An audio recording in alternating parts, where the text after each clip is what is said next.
Abraham goes through all his life. He doesn't have any kids, right? His wife is like 90. He's 100 years old. You know how it is. That seems unrealistic, right? But then God gives him, remember, God gave him that promise. Even though it didn't physically look like it, God said, I'm going to bless many nations through you. So now Abraham finally, after getting to like 100 years old, his wife in the 90s, they get the kid. God delivers on a promise.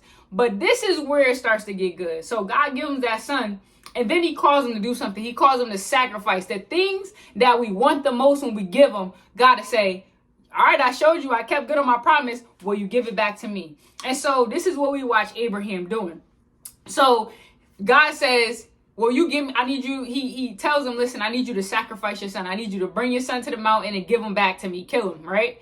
And so I know Abraham was going through a lot of turmoil of like, I finally got what I wanted. You want me to give it up? I finally feel like there's some success, or the promise that you said about me birthing nations through me. How is that going to happen if you kill my seed? It wasn't making sense to him, right? But again, he had to have really big faith, okay? He had to make a sacrifice, okay? So y'all gonna say with me, sacrifice. You're gonna have to make a sacrifice, because when God gives you something really big, when he's blessing your generations, many to come, then it's gonna take sacrifice. It's gonna take